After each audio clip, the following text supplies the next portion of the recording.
Yo, yo, yo, yo. Welcome back to another episode of the Flagrant Two with X and Lou. You two, gracious. Happy to be here. And all that other good stuff, man. You know what it is, man. You know what it is. Sorry we was absent last week. Family emergency. X don't want to run the show by himself. He just be talking to one of the stuffed animals. So we had to take a week off. It is what it is. But so happy that everybody is here.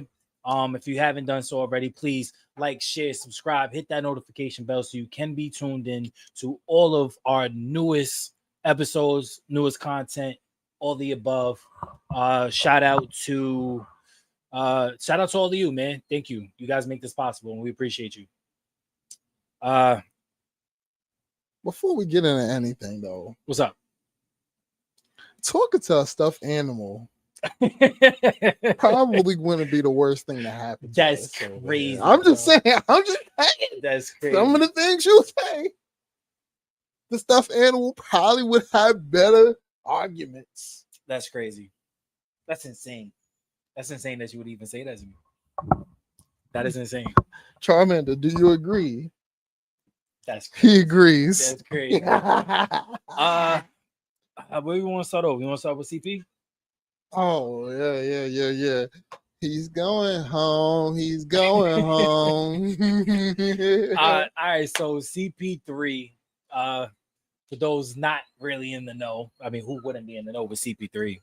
Mm-hmm. But those not in the know, Chris Paul was sent home from the they was on the road, wasn't they? They was in Atlanta or something like that. He was sent home. They said we no longer require your services as a veteran. Los Angeles Clippers, this is his final season. He wanted to have a farewell tour. It's looking like it's not happening, at the very least, not in Los Angeles. No. Like, I mean, you know what? I don't know how to feel about it, because on one side I feel like it's fucked up. Yeah. He has 1 year. Like, even if you feel like whatever is going on in the locker room or whatever's being reported, him holding people accountable, or him saying different things, or him rubbing the coach the wrong way, pause, whatever is being reported, I feel like it's 1 year. Y'all gotta sit and deal with it. All right, yo, don't listen to them. Don't listen to this nigga. Like, I'm not listening to you, bro. Like, we're not talking. Like, it is what it is. Whatever you have to say to me, cool. Nobody's gonna listen to him.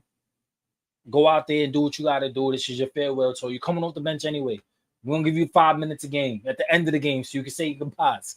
Like, it's ended. Like, it's the end of his career, bro. He's a first ballot Hall of Fame, one of the top 5 best point guards ever to play that position. Yeah. What are we doing here?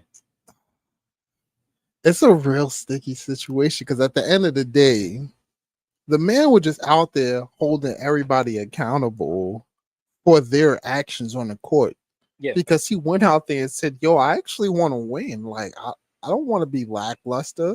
Like, I can't have this happy-go-lucky attitude like, oh, we lost this one, guys. We'll get them the next time.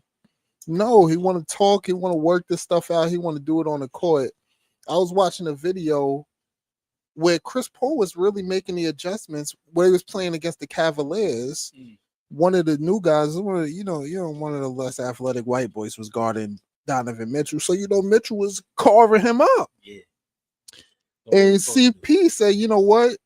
I'm going to make the switch myself. And he switched on to him, got Donovan Mitchell out that play. Mm-hmm. And guess what happened? Oh, they still scored. Yeah, they still scored. But it wasn't CP. It wasn't CP's fault. CP got the ball out of Donovan Mitchell's hand. Donovan Mitchell just chilled and relaxed and went to the other side. And the rest of the guys did what they did and scored. And it's just like, yo, he's just holding them accountable. Even the Kawhi, and that's the person, like, and it's tough, exactly, because nobody's holding Kawhi truly accountable. He came out there, and it was the same game, the Cleveland Cavaliers, when he was running the clock down, and he's like, yo, just go up there and get close to him so he could pick the ball up so they don't run the clock down. Right. And Kawhi wasn't doing it. And he finally did it. Like, it took him like 4 or 5 plays later to do it. And it's just like, bro, they don't waste it in one possession. They don't waste it like damn near, what was like 35 seconds. And you got a 24-second shot clock. But in real game time, they wasted 35 off the clock. Yeah. And it's like, yo, you're just trying to win. That's what he's trying to do. At the end of the day, everywhere he has went, they've been in the winning kind of culture. Exactly. They've at least made it to the playoffs. They've at least done something. My thing is there's too much talent on the Clippers roster for them to be this inept. Facts. I mean, while Kawhi was injured for like a week or two, you had James Harden going on for 40, 50 points a game, you know, in losing efforts. Something that really stood out to me is the fact that, like, even if you look at like clips, or if you look at like, we like to look at the sideline. Like, not everybody, a lot of average watchers, they watch just to watch the game. We watch to see what's going on during timeouts. What are they talking about in a huddle? Are they engaged in a huddle? Are they, you know, what's going on the sidelines? You know, the average fan, they just want to see the product. They want to see, you know, going up and down, scoring, defense, all of that, the blocks, the 3 points. You know, we kind of watch it a little bit heavily. You know, we watch it, we analyzing what's going on in the huddles. What would you play? What would you call coming out of this huddle? Yeah. You know, what would you expect coming out of this timeout, or coming out of this half, or coming out of this quarter? You know what I'm saying? Like, that's kind of what we kind of overanalyze. So when you're watching the Clippers, a lot of what Ty Lue does, he doesn't. Now, for those of you that don't know out there, what I mean is he's not engaged in the coaching aspect. A lot of it is go out there, figure it out. Like, okay, as a player, you kind of want that freedom, but when it's not working, you need structure. And there's been plenty of reports out there that CP3 wanted structure and what they was doing offensively, defensively. You know, you want to be able to, okay, this is not working. Where do we have to go to? What's a set play that we can run right now to get us into our actions, to get some momentum, to get some continuity in what we're doing? And if you don't have that, then you're going to lose. Like, there's nothing there to help push you over the hump. Where everybody's being lackadaisical. We're not nothing's really getting moving. We're not really, you know, the ball sticking. What do you do to combat that? Well, you get into certain actions. You get into certain set plays. Okay, I know Golden State, they like to come in and they'll do a three screen pin down, free up Steph to come around, hit the corner. Steph has the option of either, if he's wide open, he's going to shoot the three, or if he feels like he's good, he's going to shoot that three. Or if you see one of the leakers and nobody's coming into the paint with one of the leakers from the 3-set screen, well, guess what? Now you have free. There's options. That's a set play that's getting people into set actions, that's getting some type of momentum, going either downhill or spreading out. I don't see that with the Clippers. I don't see a set play where, okay, we're going to run a 2-screen pin down with the back door. Well, who's the one that's running the back door? Because the person that has the ball in his hands is Harden. So if Harden is coming off for the 2 screens, and if nobody's going to hedge up, and now Harden has an option to either shoot the ball or pass to the person that's supposed to be doing the back door, what are we doing? Yeah. There's no set actions to get them into a momentum, to get them into any kind of continuity. I'm not seeing that. I'm not seeing that from LA. You see it from other teams. You see it from, say what you want about LeBron and JJ Redick and their little you know, thing. But there's set actions. They're getting LeBron into a set action where it could free up a Austin Reeves, it could free up a Luka, it could free up a Rui. Yeah, I'm not seeing that from and that's the thing itself, because it's just like you said, the offense That's something in its own. They all just play a my turn, your turn type of style of basketball. Right. And it's just terrible. It's just like whatever. It is what it is. Pick and roll. You got James Harden, who's a system, and don't get me wrong, he's been playing fantastic. He's been holding it down. So it's like you can't even be mad at that even at this point in his career. Right. But where I sit here and say this whole entire thing goes on his head and becomes what it is not even Chris Paul, because we know Chris Paul, anywhere he goes, they always sit here and say he's a douchebag, he's an asshole, this, that, and the third, because he just always in your face about any little thing, right? He wants to win. He wants to win. Name one great that's not like that. And the thing about it, right? Yeah, they're like that. Kobe Bryant, you know, Jordan, they was always intense, right? So the thing about that is this is what I was gonna say.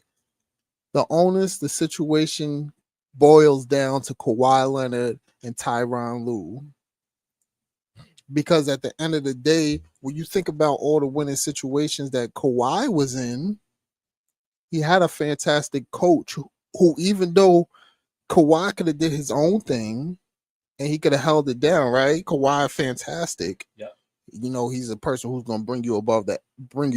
Before he even went on his own, he got a MVP, a finals MVP. With two greats next to him. Yeah, with two greats next to him. Yep. But guess what? At the end of the day, around him, they had the system, they had everything, the culture, and everything situated. Even when he went over to Toronto, we could sit there and watch that run and be like, Kawhi had a fantastic, crazy run. But when he wasn't in, and even when he was in, they was moving. They was moving. They had the whole team doing everything right. Yep. So it's like you were never gonna win if you don't have this. And it's not, and we ain't even gonna talk about the injuries that he faced. We ain't gonna talk about nothing. Because at the end of the day, without that system, without that, it's just literally like Tyronn Lue just focusing on his stars and hoping they could bring him over the edge. And the last time we checked, we could sit here and say Tyronn Lue, this, that, and the third. He's fantastic, and I think he's a good coach. Yeah. But you know who I feel like he's in a mold of, who he's just gonna fall in line of being, is one of them Doc Rivers, where he's a good coach, but he relies too much on his big players, where it's like, yeah, he might have success somewhere where you like, all right, he ain't really got enough of talent, but he made it work. But once he gets those talents, he just relies too much on them. Mm-hmm. Where it's like, yo, if they don't get it done, then it's just like, yo, we just ain't get it done. Yeah. What do they say? What's the saying? Hard work beats talent when talent doesn't work hard. Mm-hmm. It's just you're in this perpetual like seeing conundrum, and there's nothing really coming from that. Clippers are going to be who the Clippers are until the curse is alive. Yeah, it's until they either get a new coach who could bring in a different type of culture that's willing to get into the X's and O's and the meats and potatoes, or they just figure out that, hey, we have enough talent to beat these other teams. Yeah. And we're going to figure it out on the floor if our coach is not going to give us any type of structure. I think it's messed up, man. CP3 being his last year, I think that I get why he chose the Clippers. He's had his most success being in Los Angeles. But I wouldn't have chose the Clippers. I would have. At the end of the day, too, like, as he had the success there, but let's keep it a stack. If Bradley Beal didn't get hurt, you got James Harden, you got Kawhi Leonard. They have talent, man. You have the pieces there where you can sit there and be like, all right, this is my last leg of my career. This is my last year. Yeah. And I could possibly compete for a title, for real, if we just go ahead and we really play. And then he gets in the locker room with these guys, and he's like, this is why the past 2 years this hasn't worked. Because this is what they've been dealing with. I agree. I wish he would have went somewhere where they have a budding point guard. Like if he would have stayed in somewhere like San Antonio, they have a budding point guard who is up and coming, who is coming into his own, where he could kind of get into that mentorship, but also have a prominent role coming off the bench. And this could be a good farewell tour for him where he could possibly make a deep run into the playoffs. You know, you look at teams like even Atlanta. I think him sitting behind Trae Young will be good. Yeah. You look at Toronto. But that's the thing though, at the end of the day, too, let's keep it a stack. All these situations you saying is fantastic for what you sit here talk about. Oh yeah, let's move the game along. Let's mentor somebody for real. But guess what? He's done that. One of his mentors is Shai Gilgeous-Alexander, who won a championship before him. And that's the thing. This is his last year. He was going for a championship. It's not even about mentor. It's not about none of that. The vet men with OKC. It's not about none of that, bro. It's literally about look. At the end of the day, I don't know if they can still do it, but man, bring OKC. Bring my boy there. Yeah, bring my boy there, please. I'd be with that. Get no minutes. Get a few. Just throw them in there for a little. Yeah, man. It's messed up, man. It's unfortunate. Because let's keep it a stack before we move on. They ruined this farewell tour. Like even Paul Pierce had one and he was with the Clippers. Even though we ain't love him like that. Nah. It's messed up. But he at least got one barely. Chris Paul ain't gonna get one unless there's hopes and hopes and aspirations that somebody pick him up. Hopefully somebody pick him up. Yeah. If I'm him, I'm going to a contender where I can sit behind, and even if I don't get the opportunity just to come out in the garbage minutes, hey man, thank you, love you guys. I'm going to New York, going to OKC, going to Houston, going somewhere.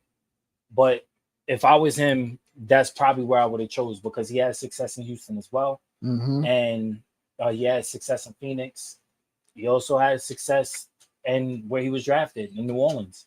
So at the end of the day, like I would have chose one of those teams, but I get why he chose the Clippers. And I get the reasoning and everything behind it. It just says what it is. So moving on. Another hot topic this week is Giannis Antetokounmpo. Right? Greek freak. The Greek freak. Yeah, so he's initially he's started the process of fighting his way out of Milwaukee. There's a lot of teams that would love his services. He only wants to go to either one or two places, New York being one of them. I think the second one, I believe is Golden State. I'm not sure. But a lot of teams want him. Atlanta, Miami. A lot of teams that would love to have. I mean, what team wouldn't want to have Giannis? I'm just saying, Bucks. Y'all might want a Kuminga, bro. We don't want him. I'm just saying. But it's. I think he played his cards too soon. Because look, you're already coming into the season. You said what you had to say going into the season. Get me to New York. So got with New York. New York didn't like whatever y'all was asking for. New York was like, nah, we're good. We're out. Went to the season. Cool. Now you want to revisit. You can't go to New York with the same asking. You know what I'm saying? And I get it. Today's price. Well, yesterday's price is not today's. You know what I'm saying? So New York looks a hell of a lot better than what we've all kind of projected what they would. I mean, we knew that they was going to come into the season and be a contender in the East. But they legit look like the best team in the East currently. Yeah. Not named Detroit. You know what I'm saying? So, okay. What do you have to offer us? Because we're good. Yeah. We don't need to move off of any of our pieces. You want these pieces. So I think the leverage is on any other team, Yeah. not a contender. Yeah, I mean, at the end of the day, too, literally, because Giannis been there so long, it's just like, and he really embraced Milwaukee. It's like, on a landscape of basketball, you got to do what's right for him, right? No, well, but as a GM and as a everything, you got to do what's right for your Yeah. organization moving forward. So it's tough when a superstar asks for a trade and he demands a little part of the. We got 29 other teams, and you chose 2 and said, "Yo, that's where I would like to go." Bro, you narrowed the list down to nobody. So now these other teams got the leverage because they know that you want to go there. Yep. And it's just like, if you don't go there, we can't just pick you up next year because obviously you still got another year on your contract. You still got to wait the following year. So it's like you're kind of like in a bad predicament if you're Giannis and you're Milwaukee, because I'm gonna keep it a stack with you. I understand you probably got him. You got him for cheaper than the max of everything that you could have paid him, but you went ahead and got Miles Turner go solidify that big spot and make it a little younger to keep up with Giannis. Mm-hmm. But now Giannis is gone, and you just got Miles Turner. You would have to trade him too. He'd have to come in the package. Like, he has to. It's just tough. Rebuild. Oh, and don't forget, what's his face got to go too. Donis or whatever. I don't know. Thanasis. There we go. He got to go too. So it's like nobody wants him. But he comes as a package deal. He's like Braun and Bronny. Yeah, because if you don't include him into the package, he's not gonna play as good. We just know Giannis ain't gonna play as good without his brother. Let's keep it a stack. He just doesn't play as you see. He just doesn't. As soon as this year starts, he gets his brother back this year, and he starts to go superstar MVP mode. He was good last year. Don't get me wrong, but he went to a whole nother level now that his brother was back. Like, you have to bring him too. So it's just like it's tough, man. It's I mean, I've been seeing a lot of trade packages, but I think that if you get rid of Milwaukee, you get rid of him, you got to go on a full rebuild, get rid of your 2 biggest contracts, which would be Miles and Giannis. Then you got to figure out how to get draft picks out and then of this get a whole bunch of draft picks like, and young players. That's it. And I would get a whole bunch of young players with expiring contracts at that. You're looking at one of the trades that I did see was with a 3-team trade I showed you with the Phoenix Suns. I think that's the best value as far as everybody kind of gets what they want. Yeah. But also Milwaukee, they get the brunt of all the young assets and the picks. Yeah. You know what I'm saying? So now you get and if you're wondering, people, I know at the end of the day, the Knicks get Giannis, obviously. Yeah. And they get Miles Turner. Yeah, so the Knicks get Giannis, Miles Turner, and Thanasis. And I told you the brother just has to come. There's no way he got to be a part of the package. Milwaukee gets OG, Jalen, and 2 other players. I see their faces. I can't put names to them. A whole bunch of whatever. And Phoenix gets Cat and Kolek to pair with Cat gets to pair back with his brother from Kentucky. Oh, Mark Williams and Royce O'Neal? Royce O'Neal, yeah. And they get a whole bunch of picks. Plus picks. I mean, 2 reasons why I don't like, again, I everybody that I've told I don't want Giannis. At least not the way that we could get him. We have a really great team right now. I mean, at the end of the day, I ain't gonna lie, I understand what you're saying. If this is the trade, yes, I understand that. I get that. If this is the trade, because we get Miles Turner with Cat, and then we also get Giannis. Yeah, you trade an OG for Giannis and Miles Turner for. Yeah. So that I'm cool with that, but I'm not cool with just getting Giannis, trading Cat and OG. because there's no value in that. I don't trust Mitch with extended minutes at the center. I like him where he's at, where he's fluctuating between anywhere between 15 to 25 minutes. I like that for him. It's going to keep him healthy down the stretch, especially for the playoffs. And then on top of that, we're already gelling together. We've been winning without OG. We got OG back.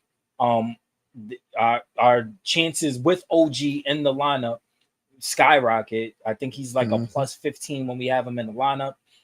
It's just we're good right now. I'm good. So if Golden State, if you guys want him over there, get y'all package together with Kuminga. You know, y'all gonna probably have to give up Pods and Kuminga like in that package. You know what I'm saying? Some it was picks, nice knowing y'all. You know, and y'all Giannis could go over there. You know it was nice knowing y'all. I mean, this is the other spectrum of it. You know, we spoke about the Knicks. Now let's talk about the Warriors side of it. It was the two teams, so we might as well, right? I think he would gel better with the Warriors. One, they don't have to give up too much. Two, you have a guy like Horford who has a ton of value on the floor when he's been coming in. And then on top of that, if y'all could swing Miles, you would get a Miles. Yeah. But Giannis would fit that role because when you go small ball and you got Giannis at the 4 and you got Draymond at the 5, Draymond savvy enough to play the 5. Yeah. But that's the thing. And what we talk about all the time, Giannis not being a willing body during picks. You don't need him to be setting the picks. You need him to be running actions off the picks where all the action is coming from Draymond setting the pick and everybody watching what Steph's doing. I mean, it's better. I think he's a better fit.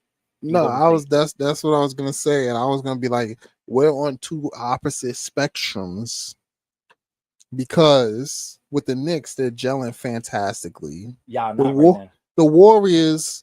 Our team, you know, the base, the core, they obviously know what to do. You know, Butler, Draymond, Steph, you know what I mean? And then there's a few guys who's in there who we sit there and be like, yeah. But then we got a few of them who's on their own. The Frangers. Yeah, who's on their own. The Kumingas. Yeah, who got their own agendas and stuff.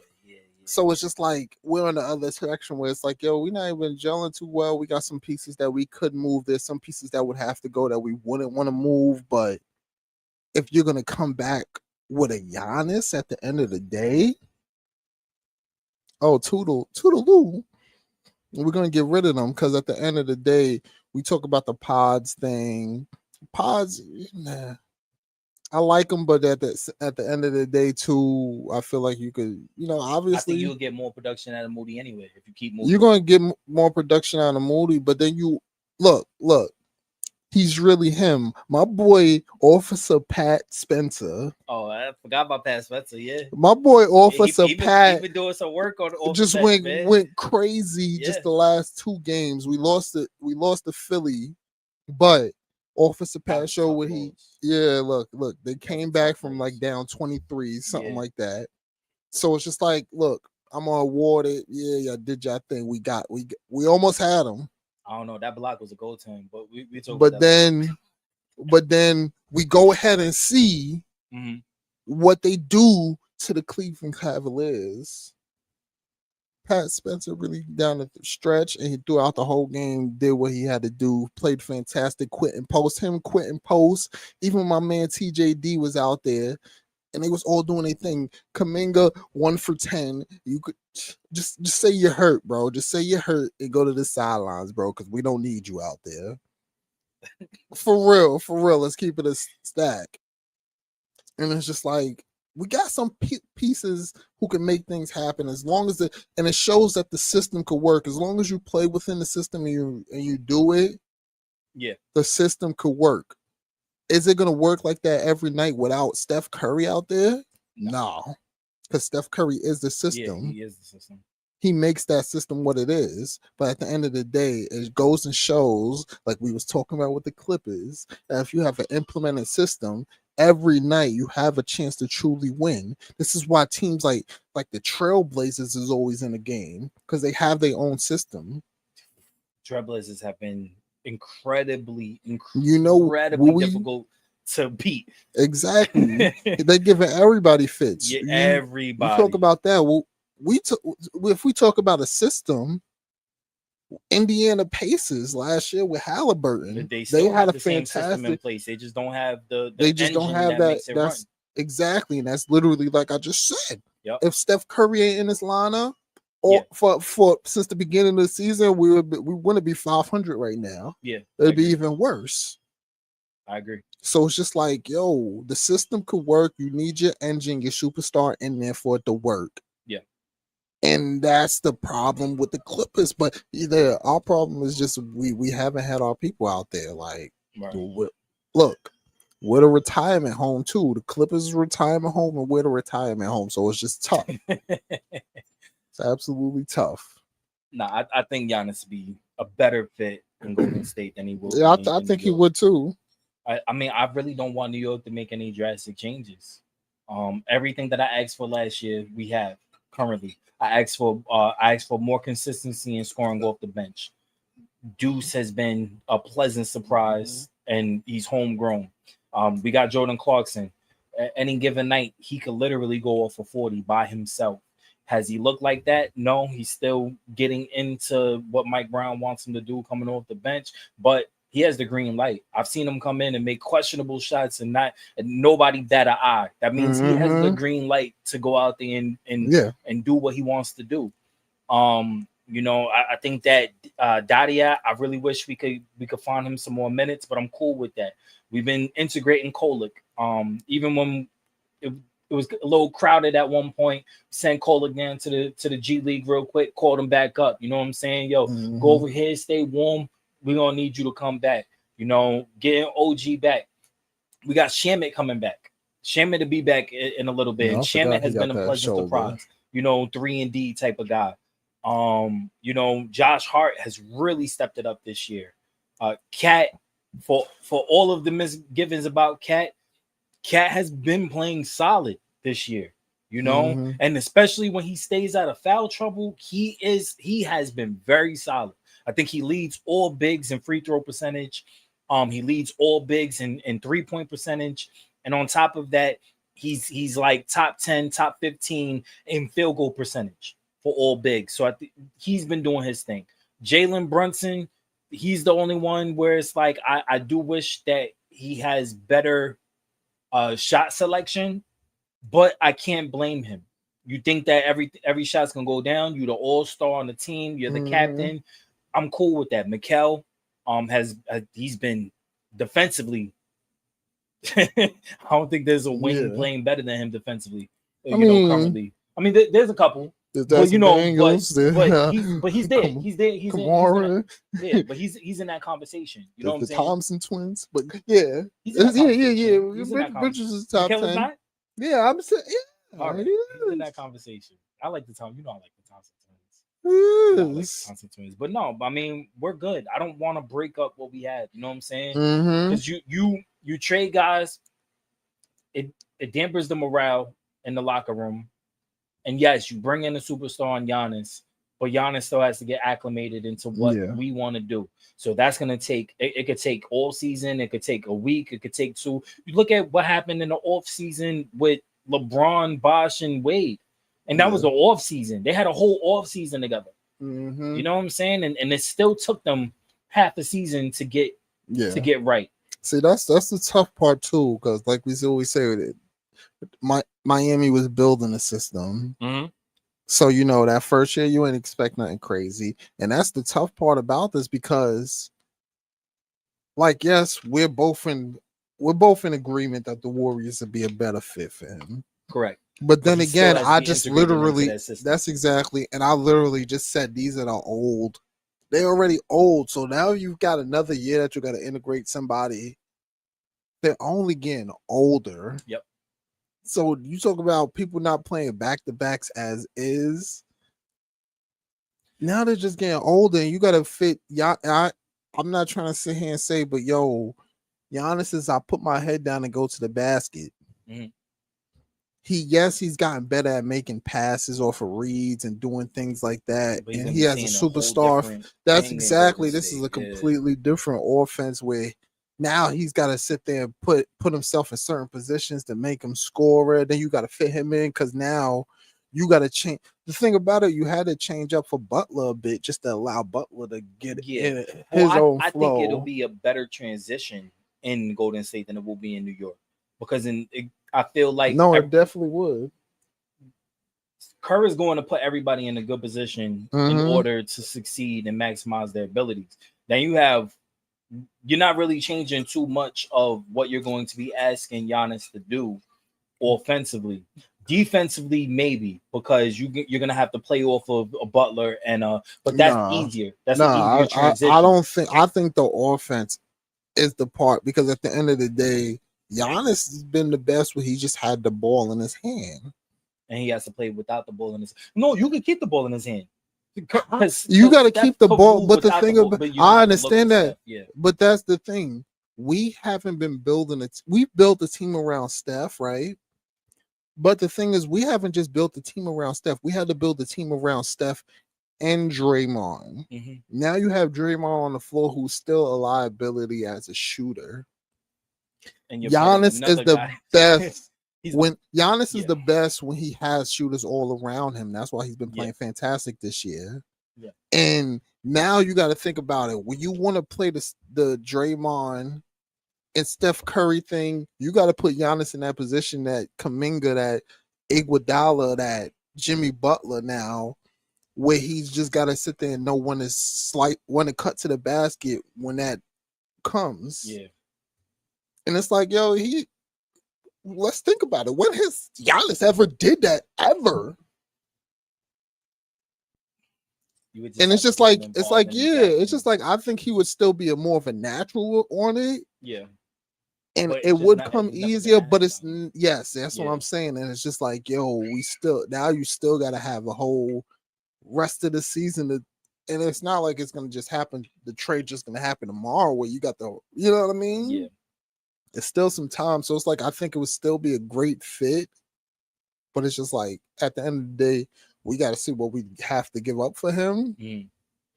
Because it's just like I said, with the Jimmy Butler, I ain't care for the Jimmy Butler experiment until the trade happened. And I'm looking at what we gave up. Because at first I was like, yeah, if we got to give up Kuminga, we got to give up all this stuff to get Butler. I don't want him. Yeah, I ain't really give up much to get. We ain't really give up to get. So I was like, all right, cool. I like that. Now it's like, yo, what do we? I'll give up whatever I gotta give up for Giannis. I'll figure it out, but it's still gonna take some time for them to gel, and understand. But yeah, I'm getting rid of him. Yeah, I'm cool. I'm cool. I'm cool on him coming to the Knicks. I want to pause any talk. If we're talking about any talks, who I really want, and I'm willing to give up Cat. I want Laurie. You know I want Laurie. Oh yeah, Mark. I think everybody do, but the Jazz ain't trying to get rid of him. Jazz. He's a centerpiece on what Laurie's what the beast, doing. Bro. I'm not mad at that. But if I was to do anything, man, that's who I want. Or coming off the bench, who's solid. If that was the case, what's his name on the Kings? He comes off the bench already? No, I think he's starting right now. If I'm not mistaken. Sabonis? Levine? No. DeMar. Okay. I would take DeMar to shore up the bench. If that was the case. If I'm asking for anybody, I would ask for somebody for the bench to shore up the bench. A veteran other than Clarkson who can go get a bucket need be. And that would probably be DeMar. I think DeMar is probably one of the best mid-range assassins still in this league. So that's who I would ask for. I wouldn't mind Clay either, coming off the bench. Grab him. Good luck. I wouldn't mind Clay. But yeah, other than that, man, Cleveland, what's up? What's up with y'all? That's the team What's up with y'all, man? Y'all was supposed to be contenders. Y'all was supposed to be top in the league. Y'all letting everybody walk. Y'all let the worst teams in the league just dog walk y'all. Yeah, let the Warriors without Steph, Draymond, or Jimmy Butler beat Yo, y'all. bro, what is going on right now, bro? Yo, And it Cleveland. just goes to show it's tough. It's tough to win when you got your backcourt is two small guards. You got Darius Garland and Donovan Mitchell. Because you had 4 of your 5 starters. You got, and yes, I think the pro Mobley's out. No, Mobley is in there. It's the fro, Jared Allen. Oh, Allen, yeah. Yeah, he's a big piece too. But at the end of the day, you got 4 of your 5 starters. Mm-hmm. And you telling me y'all couldn't even score 100 points to beat the Warriors? Whose lead person was Patrick Spencer? I'm just saying, like, the Cavs have been one of the worst teams to watch if you were truly expecting something from them. Because it's just like, if this was the Bulls losing, whatever. Yeah.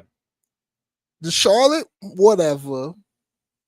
But there was hope for you guys. You came into the season talking about, oh, if we weren't injured, we could have made it further. Guess what? You had one guy out. Guess who's had their number 2 out all year? The Thunder. And look at them. Yo. They showing how the game is played. Yeah, OKC is different right now. And what do y'all have to show for it? Nothing. I'm highly disappointed in Cleveland. Like it's because coming into we said it. The 2 teams in the East was going to be Cleveland and New York, and New York already beat them. and we're what, a quarter into the season, and one looks like they're still the team to beat in the East. Mm-hmm. The other looks like they may be vying for a play-in. Yeah, they're just competing in the East. Yeah, I don't know what's going on. Shout out to Detroit though. I want to give Detroit their flowers. Yeah. Detroit has been playing. I mean, they took everything that they was doing well last year. They took their playoff run and they built on it. Mm-hmm. And that's what you have to do, especially as a young team. And when you have a guy like Cade Cunningham who stepped in and has really showed you, like, I'm the guy. I'm the franchise guy. I'm the point guard. I can do this. He's shown that. You know what I'm saying? Mm-hmm. I mean, Sacramento didn't know what to do with all the guards that they drafted, and look at what those guards are doing elsewhere. Yeah, you know what I'm saying. So I think it's Sacramento. Not Sacramento. Well, you know what I mean. You know what I mean. No, it was Sacramento. Not for Cade, but for but I'm talking about Sacramento in general with their point guards that they drafted. You know what I'm saying? Because they're doing well elsewhere. But he's in that class. He was in that class with them, with Halliburton. Yeah. So he was the forgotten number 1 pick, man. Yeah. So Detroit is the team that we thought that Cleveland was. And it's tough, you know, but more power to them, man. They're playing good, and they're playing great basketball. To be fair, let's keep it a stack. When I look at Detroit, they got a bunch of players that I like. Like, you know, when I look at players and I'll be looking at players and how they play, and, you know, I always throw a few names out there each draft, and I'm like, yeah, I like him. Yeah. And it's always, like Cade. You got, and I was just looking at it when I was looking at the box score on ESPN, because, you know, they allow you to track your players. Right. And, you know, I always picked them when they in their rookie or second year. No, but you called it. You called Thompson. You called what's the center, the young center that they had?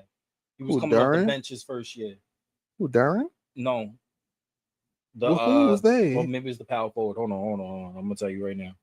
You're gonna be like, yeah, it was that nigga. Hold on. Give me a second. 1 second. I got him pulled up. Got him pulled up.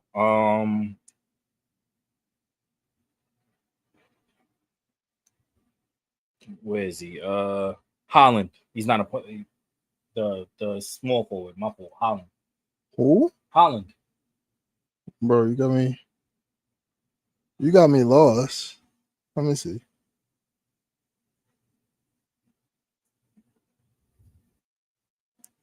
He's the three that's coming. Oh, Ryan Hollins. Yeah, Holland. Yeah. Yeah, that's what I'm saying. They bro, got a whole bunch of scrappy. That's what I'm saying. Like, yeah. And it's like when I looked at my ESPN, you know, I always put them when they in their early years, and I'll probably take them out later to fill in some of my more early year guys. Mm-hmm. And I'm looking at Detroit like, yo, 3 of them on the same team with Thomas, Cunningham, and Duran. Because I told you Duran before, I was like, yo, he's gonna be this era's Bam Adebayo. Yeah, I said that before. I don't know if I said it here, but I said that's who I see of him because he got the passing chops. Yeah, he could shoot. He could shoot quality. He got the mid range. Yeah, like he got that game. It's just like, and it's just like I seen that, and I'm just like, yo, just for that all to come together, and I'm like, damn, that's really a team that I like. But like, I can't just really like them like that because at the end of the day, I don't be wanting. It's not just that it's Detroit, but I will be wanting to be the OD bandwagon and be like, oh yeah, I'm tripping on it. Nah, but yeah, I like them because they got the guys that I like around. Yeah, I'm not mad at that. I mean, you look at. I said coming into the season, I said that the Raptors was my sleeper. You said I was crazy for that. Raptors are number 3 in the fucking East right now. And I called it. I fucking called it. I said, I really like these young guys. I like bro. Nah, I'm with you on that. I said Adam B.I. is going to take a ton of pressure off of Scotty, and they're going to gel better. And it's exactly what's happened. B.I. has taken a ton of pressure off of Scotty. Am I tripping though? But we had this Charlotte-Toronto thing. Didn't I pick Toronto the year before? Yeah, the year before. I picked Toronto this year. No, I know, but I'm just sitting here saying, like, I just knew. I'm just sitting here saying, though, I know I'm not tripping. Like, I know I like him, though. Obviously, I like him if I picked him the year before. But I just ain't believe. Honestly, I just ain't believe in Brandon Ingram. For real. And Brandon Ingram has he's taken that leap and made him a little better. He was doing it in New Orleans, but it wasn't as consistent enough. And that's exactly. That's exactly. You know? But I said it. I knew that this acquisition, when Toronto got BI, was going to take pressure off of Scotty. They was going to be able to. That's what they needed. Mm-hmm. They needed that wing. You know, you move Scotty to the 4. And or I mean, they're interchangeable, really, 4 and 3. And it takes a ton of because Scotty is your guy. Yeah. And then you got Quickly. You got a whole bunch of young guys. Even RJ, when he was healthy, when he was out there, he's filling it in. This is what they needed. They needed a BI. They needed a veteran guy who could get his own bucket at the 3 or the 4, but also somebody that's going to be able to take pressure off of Scotty. And I knew that coming into the season. And I mean, technically, I was right. It is the East. Yeah, but it's still, regardless, the team is still playing fantastic. Yeah, they're playing, and we can't take nothing away from that at all. Wait, who's just sleeping in the East? I don't know. The Sixers, right? I don't know. No. I don't know. I ain't gonna lie. I remember who you picked. I know in the West you picked. You picked Portland. Probably, yeah. I believe Portland. I don't remember who I picked in the East though. Because I know in the I definitely picked Portland because I told you they beating everybody on if you on a bad day you're gonna lose to them. Yeah, I think I picked the Kings. And even on a good day you're gonna have a real game. The Kings. That's that was a bad pick. Yeah, that was a bad. But I definitely picked the Raptors of the East this year to be my sleeper. But I mean, you look at the standings right now. God damn, when's the last time the Thunder fucking lost, bro? 22-1. 22-1. You think they have a chance to break the record? You know who's a surprise? Yeah, I think they have a chance. I think they have a high 74, and they got to be 74. 74 and 8, right? 8, yeah, to beat the record because obviously it was 72-10 for a championship for the championship W, and then It was a 73-9 with the L. 73-9 with the L. Yeah.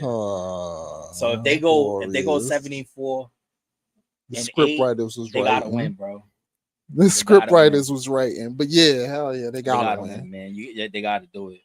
But now, shout out to them. I think the Suns have been incredibly incredibly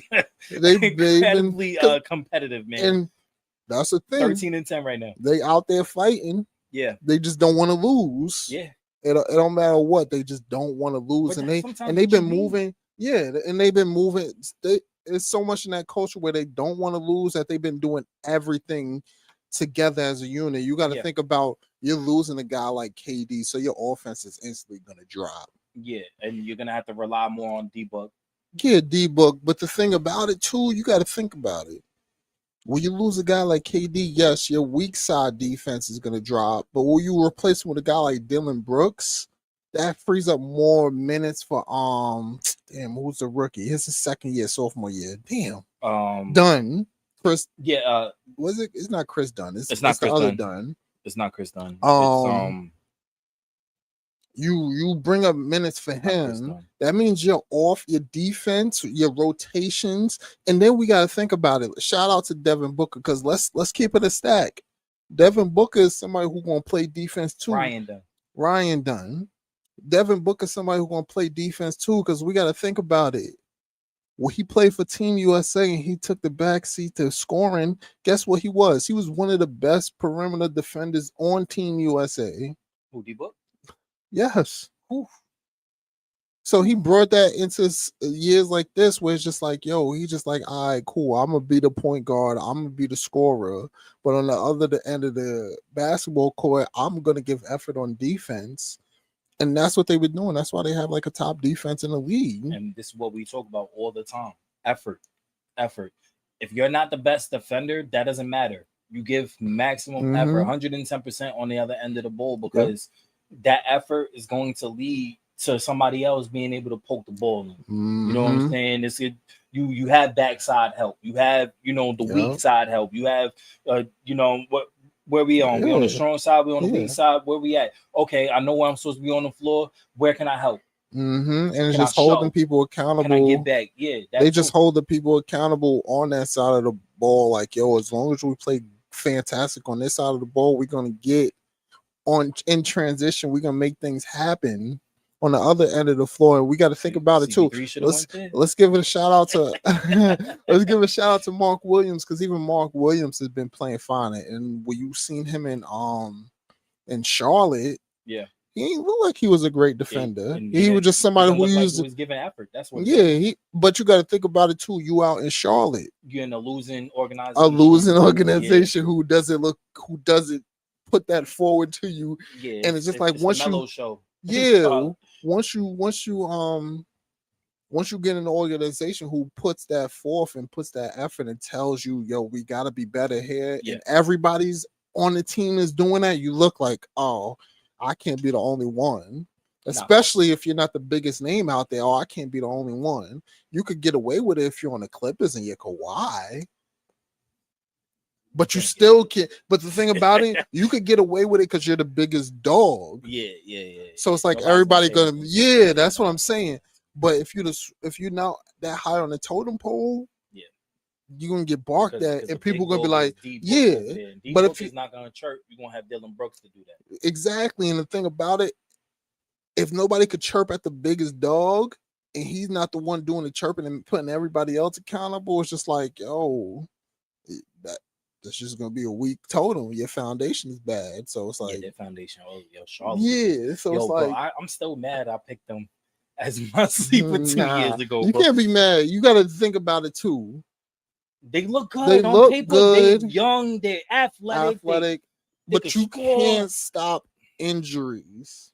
Yeah, so it's like that's the Melo, which he still is, but. It's just you can't stop injuries, bro. So it's like it is what it is. Man, that organization, it's like they finally start drafting well. They finally start doing things the right way, organization wise, and they just still can't put it together. Yeah, it's all right though.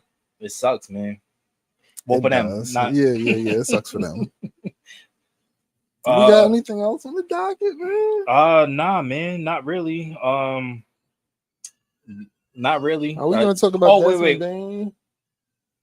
First team that is gonna give OKC their second loss. We kind of first team. Who's gonna give their second loss? Oh Lord, I gotta look at the schedule. I'm gonna pull it up right because we gotta bring up the schedule though, because it's like it's not even just who's gonna give them that loss. It's like what's the realistic? Yeah. So, all right, so right now they got the Jazz today. That they're not gonna. They got the Suns on Wednesday. I don't know if Devin Booker gonna be playing, so that's all right. So let's say D Book plays. D Book potential upset. No. Okay. Clippers, hell no. Hell no. Timberwolves. Timberwolves maybe.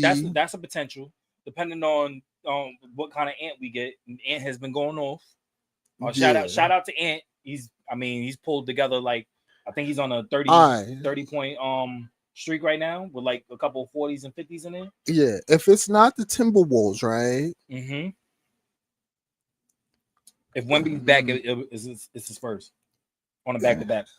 That's the thing I was looking at. Who was that was on the back-to-back? Because it's like the thing with the back-to-backs is like it's not a back-to-back. It's a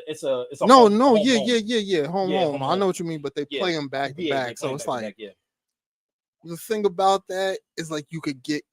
It's not playoffs, but you could get a quick understanding of what that team is really. You know what I mean? Where you could adjust in real time. Yep, I agree. So it's like it would technically almost be the Spurs, and it's about if Wemby's back, and even without Wemby, because the Spurs have been playing good basketball. But if it's not that back-to-back, bro, I think I'm just gonna have a chance. No. Look, it's an early game, 2:30 game on a Sunday. Nah.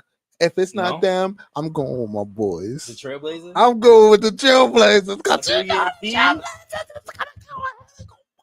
I'm not mad at that. I'm not mad at that because looking at their schedule, they're not playing anybody worth losing to. I ain't even gonna lie to you. But the Spurs, I don't think they playing anybody worth losing to in December.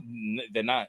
Because it's only two teams. Next person, the next team would be the Rockets, and they're not playing them until January. That's what I'm saying. It's only like December. Yeah, they might have February. February, they're gonna have to run into a gauntlet. They're gonna be playing the Nuggets, Magic, Spurs, Rockets. But what I'm saying is, they might have an undefeated.